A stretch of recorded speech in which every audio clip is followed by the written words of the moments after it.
주식 투자 심플하게 충분하게 스텝스. 투자자 입장에서 빠르고 정확한 시황을 전달드릴 최경진의 퀵시황입니다. 오늘은 다행히 미국 시장 대비 선방하는 모습을 보였습니다. 어떠셨나요? 네, 오늘은 어릴 때 거짓말을 누구나 한 번쯤은 해봤을 거라고 저는 생각을 하는데, 거짓말을 하면 왠지 이렇게 불안하고 들키면 어떻게 하나, 그래서 또 거짓말을 더 하게 되고 이렇게 가는 경우가 저는 겪어봤는데, 차라리 들키는 게 마음은 편하죠. 네, 오늘도 바로 질문 드리겠습니다. 오전 흐름은 좋지 못했습니다. 하지만 시장 흐름은 예상외로 강했는데요. 우리가 모르는 호재가 있었을까요? 네, 오늘 시장이 정말 예상외로 아침에 오르다가 밀려가지고 또 안 좋아지는구나 했는데, 다행히 중국 시장이 열리고 나서부터 갑자기 시장이 반전을 하기 시작해가지고, 외국인이 오늘 선물을 5천 계약을 매도를 했다가 플러스 5천 계약으로 갔어요. 그러면 전체가 10,000 계약 정도가 되잖아요. 예. 상당히 강한 추세였는데, 2시까지만 하더라도 이게 늘어날지 다시 줄어들지 좀 이렇게 고민을 했던 것 같아요. 근데 2시가 지나고 나서 갑자기 매수를 더 늘리면서 주가가 더 올라갔다. 근데 외환 시장은 상당히 불안한 움직임을 보였는데, 오늘 일본은행의 결정 때문에 조금 도움이 된 것 같고, 물론 외환 시장이 좀 불안했지만, 그리고 중국에서 또 호재가 있었죠. 네, 그것 때문에 주가가 오르지 않았나. 네, 근데 저는 계속 불안합니다. 네.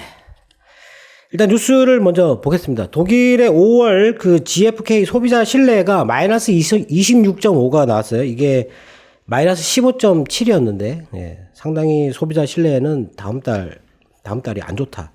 미국의 모기지 신청은 마이너스 8.3%, 예, 계속 줄어들고 있습니다, 지금. 그리고 이전은 마이너스 5%였고, 모기지 금리는 5.37까지, 예, 오르고 있어요. 그리고 미국의 3월 도매 재고는 월간으로 2.3%, 지난번에는 2.6%였는데 2.3%, 2%대의 이게 재고가 계속 유지가 된다라는 거는 경기가 약간 좀 정체하고 있다라는 그런 느낌을 받습니다. 그리고 소매 재고도 월간으로 2.3%, 이건 지난번에 1.5%였는데 재고가 2% 이렇게 뭐 소매든 도매든 2%대를 유지한다라는 거는 경기가 그렇게 막 좋아지는 건 아니다. 이게 차라리 0에서 1% 사이, 여기가 가장 이게 지금 어떤 공급 면에서 조금 빠듯한 그런 게 있는 건데, 이거는 지금 현재 조금 경제가 그렇게 좋다라고 보긴 좀 어렵습니다. 그리고 미국의 3월 잠정주택 판매, 요게 월간으로 마이너스 1.2%, 이전은 마이너스 4%였고 전망은 마이너스 1.6%였는데 연간으로는 마이너스 8.2%가 감소한 거고, 이전치는 마이너스 5.4%였다. 그리고 러시아의 4월 기업 신뢰 지수는 마이너스 2가 나왔고요.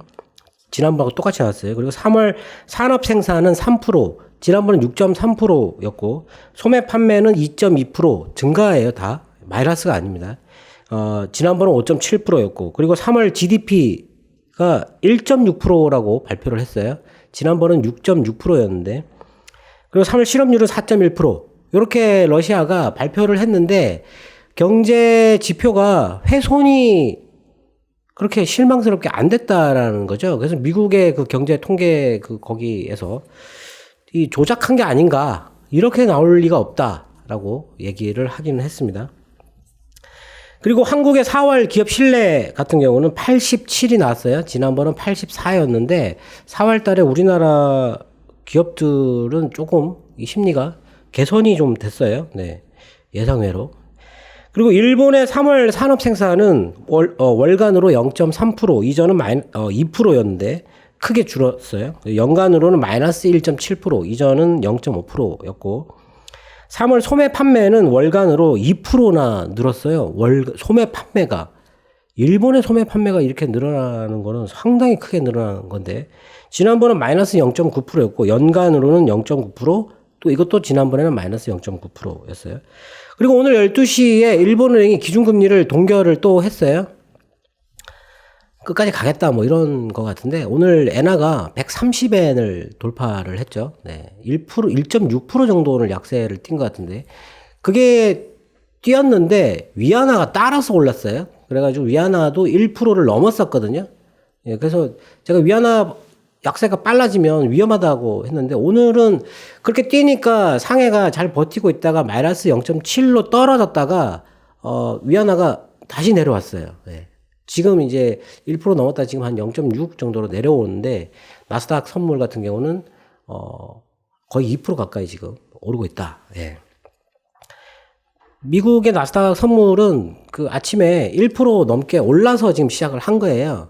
왜냐하면 페이스북 그 메타 플랫폼이 가입자 수가 증가했다 해가지고 지금 시간에서 18% 정도 뛰었기 때문에 당연히 이렇게 올라서 있는 거죠. 근데 추가로 1%가 더 올랐다라는 겁니다. 그게 이제 좀 중요한 거고 아마 나스닥 선물이 올랐기 때문에 오늘 우리나라 시장에서의 그 투자 심리가 망가지지 않고 이렇게 유지가 되지 않았을까 하는 생각이거든요. 네.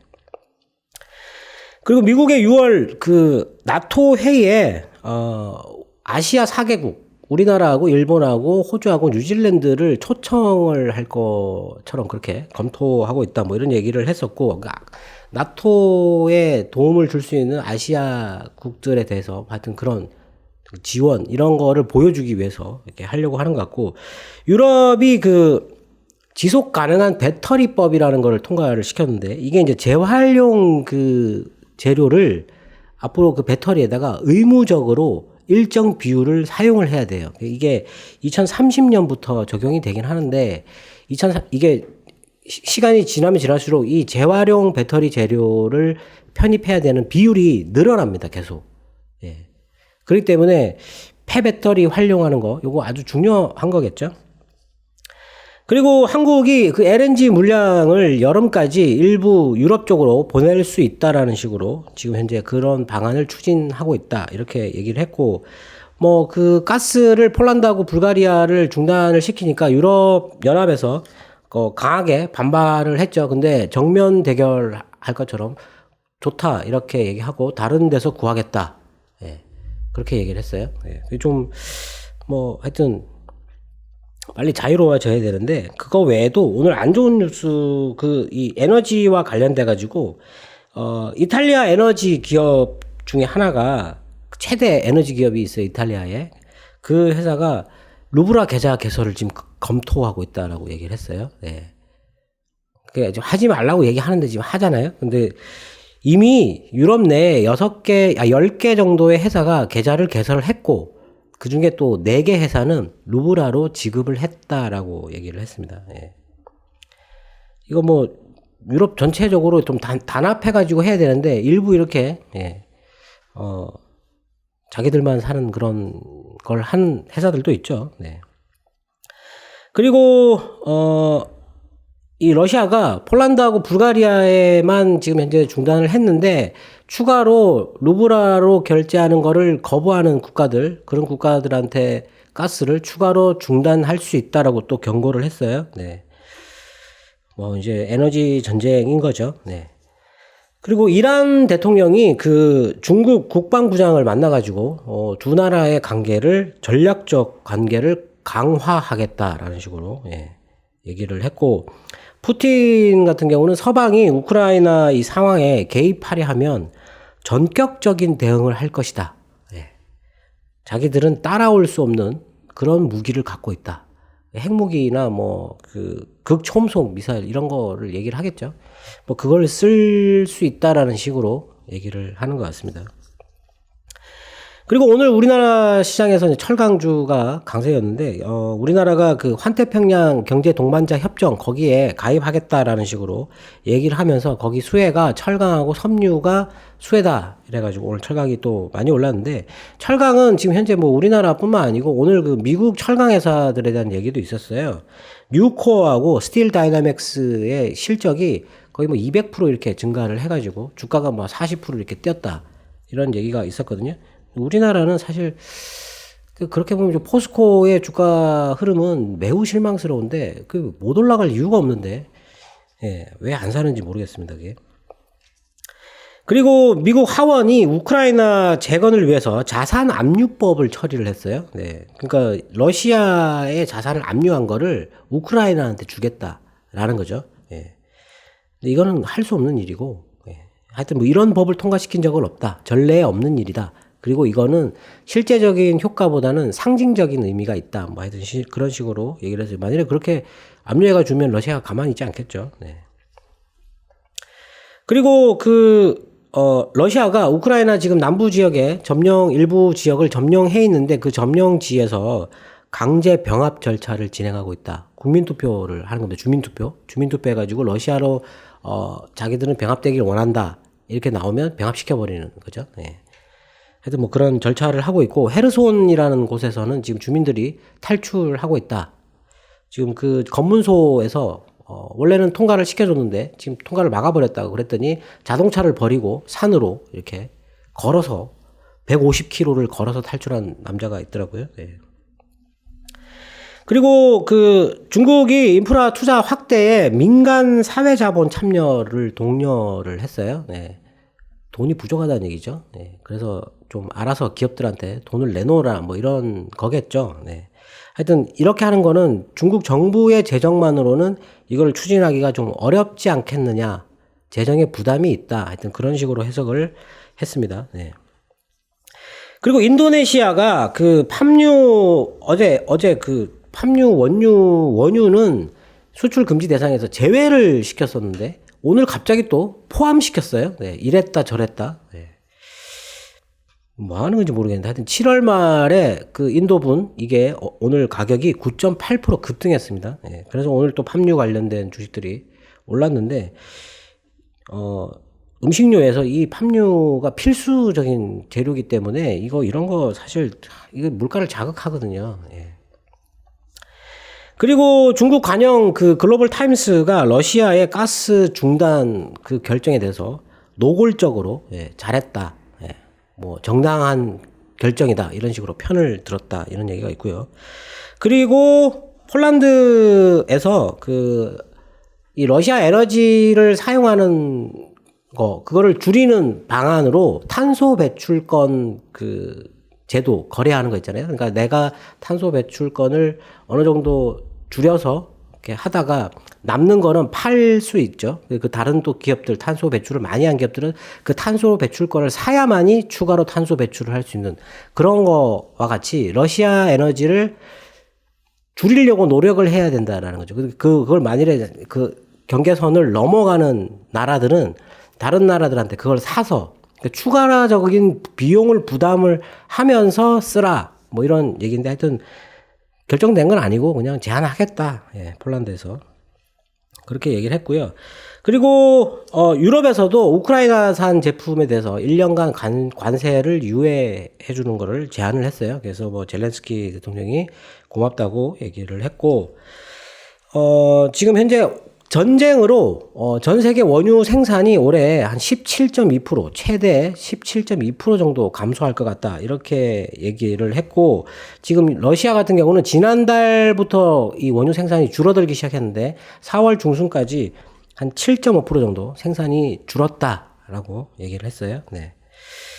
그리고 오늘 시장에 관련돼 가지고는 중국 같은 경우는 오늘 중국의 공모펀드에 관련된 얘기가 있었는데 공모펀드가 지금 현재 중국의 규모가 25조 6천억 위안 정도 그 정도 되는데 우리나라 돈으로 한 4,800조 정도 그 정도 된다고 합니다. 거기서 주식하고 채권에 투자하는 공모펀드가 한 9조 위안 그 정도 되는데 이 주식형 펀드하고 그리고 혼합형 펀드의 지금 현재 현금 보유량, 동원할 수 있는 현금 보유량이 6천억 위안 정도 된다고 하네요. 6천억 위안.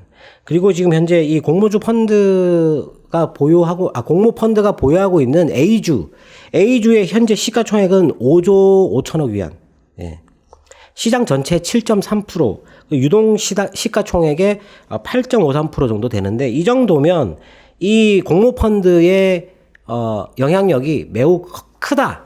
A 시장에서. 예, 그렇기 때문에 지금 현재 이 6천억 위안을 동원하면 주가를 끌어올릴 수 있다라는 중국의 증권사의 뭐 어떤 그런 분석이 있었는데, 예, 과연 그렇게 할 수 있는지를 한번 봐야 되겠죠. 네.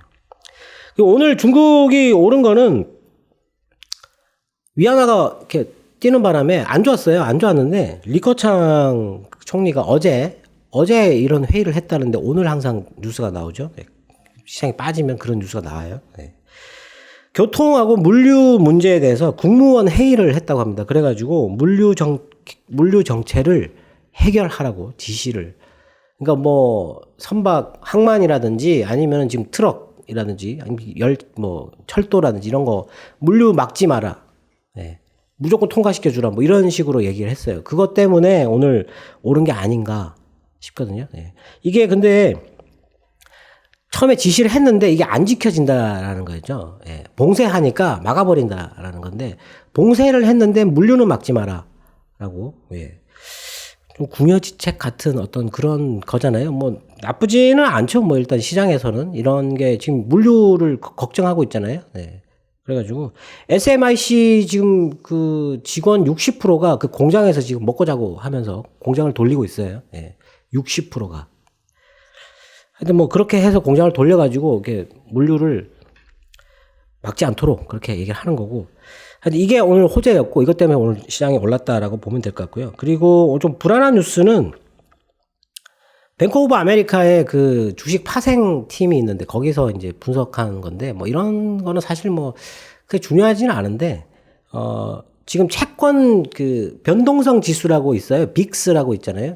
들어보셨는지 모르겠지만 VIX라고 하는 변동성 지수가 있어요. 그거를 이제 사람들이 많이 보거든요. 주가가 빠질 때. 예, 변동성이 커지면 그 지수가 올라가는 건데. 근데 이게 이제 채권 변동성 지수는 지금 현재 이만큼 올라와 있는데 주식 변동성 지수는 요거밖에 안 올라와 있다라는 거죠.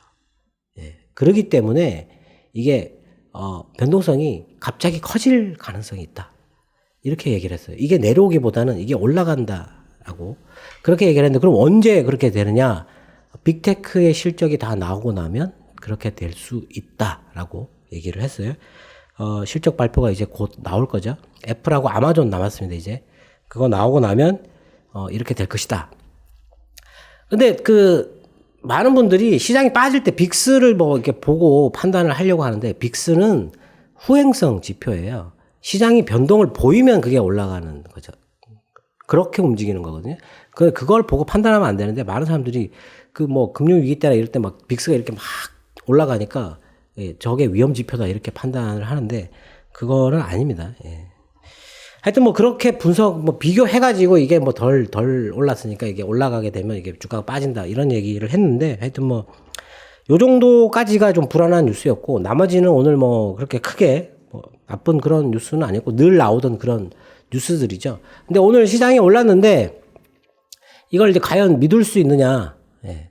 오늘 위안화가 또 갑자기 1%를 넘게 올라가가지고 저는 상당히 좀 불안했는데 다행스럽게도 내려와서 지금 미국채로 계속 넘어가고는 있지만 지금 주식 비중이 워낙 많기 때문에 주가가 안 빠지는 게 당연히 좋긴 좋죠. 예, 좋긴 좋은데 질문에도 애매하게 말하지 말고 뭐 언제 얼만큼 줄여서 언제 사고 뭐 이런 걸 정확하게 얘기해 달라고 하시는데 그거를 알면은 제가 돈을 많이 벌겠죠. 예. 지금 불안을 느껴가지고 미리 움직일 필요까지는 없다고 생각을 하거든요. 저는 이제 대비를 해야 되니까 하는 건데, 만약에 그렇게, 일단 우리나라가 미리 빠진다기보다는 미국 시장이 빠지면 우리나라가 빠질 수 있다라고 생각하거든요. 그러면 밤에 빠지면 아침에 시장이 빠져서 시작할 거잖아요. 그 아침에 빠져서 시작할 때 그때 정리해도 늦지 않습니다. 예. 정리는 그때 하시면 되고, 이번 바닥은 사실, 만일에 빠지게 된다면 바닥을 찾기가 그렇게 쉽지 않습니다, 이번은. 예. 이거는, 연준 의장의 입에 달린 거기 때문에 그 사람이 무슨 말을 언제 할지 모르거든요. 예. 근데 이제 대충 짐작은 해야 되겠죠. 지금 이제 그때 금요일 날 했던 얘기 때문에 지금 불안한 건데 그거와 반대되는 얘기를 하면 바닥이구나 이렇게 생각을 해야 되지 않을까. 그 시기는 아무도 모릅니다. 말씀처럼 환율 흐름이 매우 불안해 보입니다. 오늘 엔화가 너무 큰 약세로 움직였고 위안화 또한 약세였는데요. 우려와 달리 시장은 올랐습니다. 엔화 때문일까요? 아무래도 엔화가 너무 약세를 띄니까 이게 엔화가 약세로 뛴다라는 얘기는 그 엔화가 밖으로 빠져나오고 있다라는 얘기잖아요. 그럼 다른 뭐 어디로 가든지 간에 일단 유동성이 더 많아지는 거잖아요. 그래서 그것 때문에 시장이 올랐다고 할 수 있고 보통 이제 우리나라에서는 그런 얘기를 하죠. 엔화가 강세일 때 그 뭐 안전자산으로 들어간다 이래가지고 좀 불안하게 생각을 하거든요. 그거하고 반대로 움직이니까 그렇게 생각하는데 이렇게 과도하게 선진국의 통화가 이렇게 하루에 1.6%씩 이렇게 과도하게 약세로 가는 거는 좋은 게 아닙니다. 이게 뭐 약세로 가는 게 좋다고 해가지고 이렇게 많이 가면 뭐 더 좋다 이렇게 보기 어렵거든요. 그리고 지금 사실 우리나라 환율도 지금 오늘 1270원을 돌파를 해서 1273원까지 올랐는데 안 좋아요. 예. 오늘 그 경제부총리가 지금 뭐 만일에 이 속도가 너무 빠르다. 이게 너무 빨라지면 안전 조치를 취하겠다 이런 얘기를 구두 개입이죠. 네. 그런 걸 하긴 했는데 전혀 효과는 없죠. 당연히. 예. 효과는 없는데 환율이 이렇게 약세로 너무 많이 물론 수출하는 나라라서 약세로 있는 게 좋다라고 하지만 뭐 한국은행의 자료에서도 이게 무조건 좋은 건 아니다. 그리고 지금 수입해야 되는데 수입 물가가 너무 많이 뛰는 거잖아요. 이게 환율이 오르면. 안 그래도 물가가 지금 높은데 수입 물가가 이게 계속 뛰게 되면 당연히 더 안 좋죠. 그만큼 경제 성장이 더 둔화되는 거거든요. 안 좋은 거예요. 뭐 그런 거 떠나가지고 이게 엔화가 이렇게 크게 약세로 가니까 달러가 또 추가로 강세로 가고 있잖아요. 이 달러가 지금 주식을 사는 사람들의 논리는 지금 이거 오늘 중국의 얘기처럼 물류도 이제 좀 뚫리게 해주고 지금 봉쇄도 제로 코로나인 지역만 따로 지금 봉쇄를 해제해 주겠다고 단계적으로 해제해 주겠다고 얘기를 했잖아요. 그래서 이제 그러니까 이제 공급망에서 어느 정도 해소가 중국의 봉쇄가 약간 풀린다 그런 거 있고 그리고 전쟁이 있었는데 전쟁이 뭐 지금 2차 공세를 상당히 걱정을 했는데 별다른 게 없다라는 거잖아요. 네. 그것 때문에 이제는 뭐 올라가지 않겠나. 그리고 달러가 너무 높다. 이게 지금 이 수치가 코로나 때 그때 고점 달러 수준이거든요. 103을 넘었다라는 거. 달러 인덱스가. 그러니까 고점이지 않느냐는 거죠, 이게. 그럼 달러가 이제 떨어지게 되면 주가는 올라간다. 이게 맞긴 맞거든요. 예. 맞긴 맞는데, 연준의 입장에서는 지금 현재 단순하게 예전처럼 그냥 평상시라면, 물가도 좀 안정되어 있고 평상시라면, 당연히 지금 달러가 고점이면 이게, 지금 시장의 저점이구나. 이렇게 판단할 지표가 될 거라고 생각하는데, 지금은 또 그게 아니라는 거죠. 예. 그리고 물가가, 고점이다, 정점이다라고 시장이 판단을 했는데 연준이 그게 아니라고 하니까 그래서 지금 시장이 불안한 거예요. 예. 도대체 저 사람이 왜 저런 얘기를 해가지고 시장을 불안하게 만드냐 하는 거죠. 지금 하필 이런 때에. 예. 시장을 불안하게 안 보고 싶은데 하여튼 오늘 같은 경우는 사실 불안하게 볼 만한 거는 거의 없었어요. 다만 이제 위안화가 엔화를 따라서 너무 빠르게 올라가니까 이거 또 시장이 빠지겠구나 이렇게 생각했는데 다행히 중국이 빠졌다가 올라와서 천만 다행인데 안정을 찾는 게 좋고 위안화가 올라가더라도 천천히 올라가야 돼요.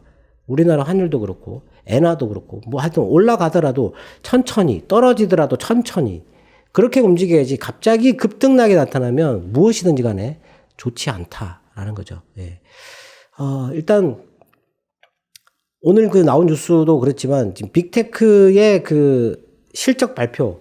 지금 실적이 별로 안 좋아요. 페이스북 실적은 전혀 기대를 안 했는데, 가입자 수 때문에 폭등하니까 그나마 정말 시장을 받치는데 큰 도움이 되는 것 같고, 일단 어제 알파벳에서 자사주 매입 700억 달러인가요? 그거 한다고 했는데도 불구하고 효과가 별로 없다. 어제 미국 시장의 분위기를 말하는 애널리스트들은 저가 매수가 들어오긴 했는데, 그냥 아무런 효과도 없다. 이런 식으로 얘기를 했어요. 예.